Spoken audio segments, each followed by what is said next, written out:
আসসালামু আলাইকুম। অষ্টম শ্রেণীর প্রিয় শিক্ষার্থীরা, আগামী 10 তারিখে তোমাদের ইসলাম শিক্ষা ষান্মাসিক সামষ্টিক মূল্যায়ন অনুষ্ঠিত হবে। তো আজকে আমি তোমাদের সাথে আলোচনা করব এই মূল্যায়নের জন্য কিছু সাজেশনমূলক প্রশ্ন নিয়ে, যে প্রশ্নগুলো তোমরা অনুশীলন করলে তোমাদের পরীক্ষার জন্য তোমরা ভালো কমন পাবে বলে আমি আশা করছি। তো দেখো, আমাদের অর্ধবার্ষিকী মূল্যায়নে ইসলাম শিক্ষা থেকে প্রথম দুইটি অধ্যায় নেওয়া হয়েছে, যার মধ্যে প্রথম অধ্যায়টি হচ্ছে আকাইদ এবং দ্বিতীয় অধ্যায়টি হচ্ছে ইবাদত। তো প্রথম অধ্যায় থেকে যে কাজগুলো আমাদের রয়েছে সেই কাজগুলো আমরা দেখে নিচ্ছি।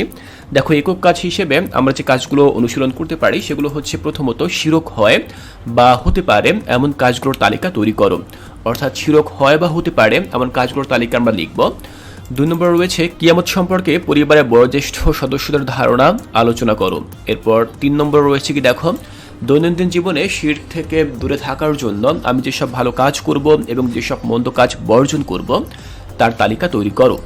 এরপর 4 রয়েছে যেসব বিশ্বাস ও কাজের মাধ্যমে রাসূলগণের প্রতি আমার ঈমান দৃঢ় করব তার তালিকা তৈরি করো।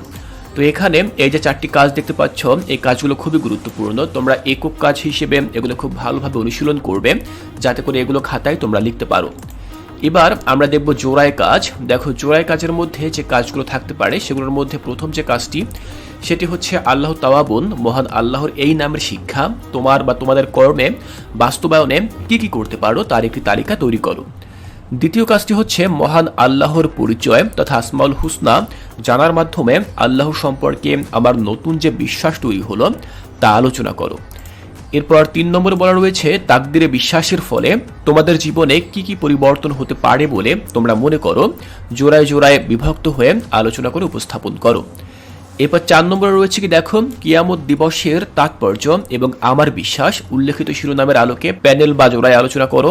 এবং 5 নম্বরে রয়েছে পরকালে শাফাত লাভের জন্য ব্যক্তি, পরিবার, বিদ্যালয় ও সমাজ জীবনে আমি যেসব ভালো কাজ করব এবং যেসব মন্দ কাজ পরিহার করব, তো এটির তালিকা তোমরা করবে।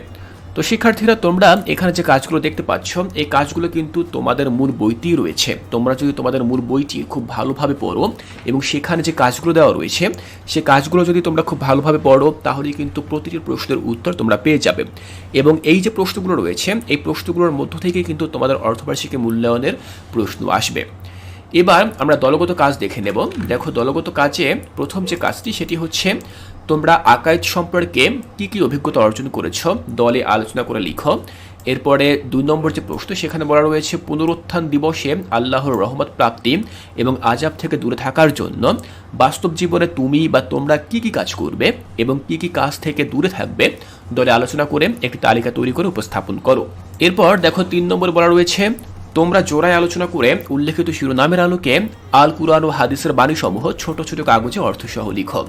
তো এগুলো হচ্ছে মূলত আমাদের দলগত কাজ, এগুলো আমরা করার চেষ্টা করব।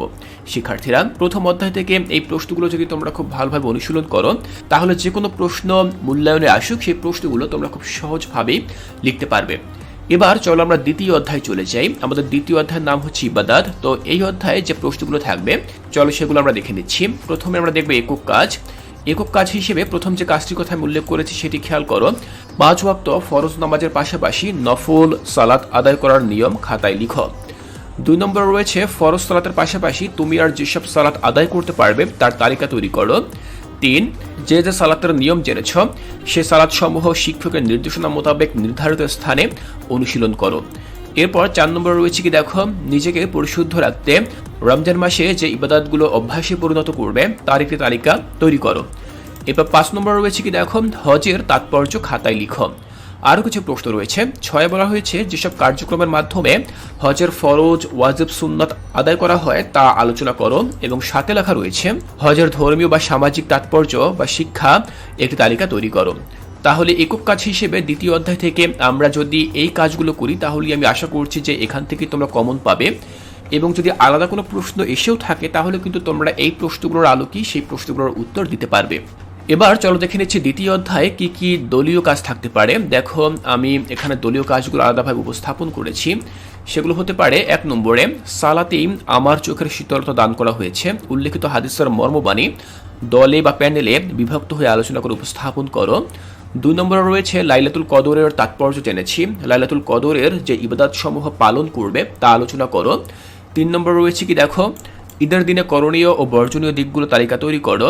এরপর 4 রয়েছে জাকাত প্রদান করলে আল্লাহ তাআলা তার অর্থাৎ জাকাত প্রদানকারীর সম্পদে বরকত দান করে। দলে বিভক্ত হয়ে প্যানেলে উপস্থাপন করো।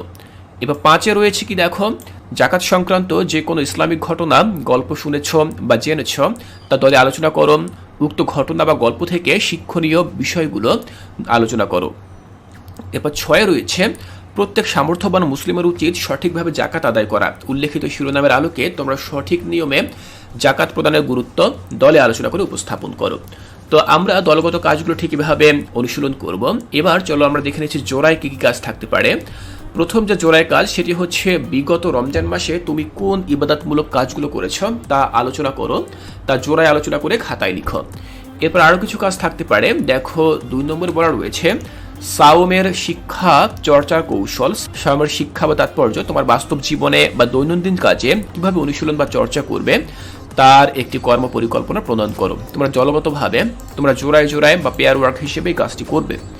এরপর 3 নম্বর বলা রয়েছে দেখো তোমরা কেন জাকাত প্রদান করবে যদি ফরজ হয়ে থাকে এই সম্পর্কে তোমার নিজস্ব ভাবনা লিখে উপস্থাপন করো।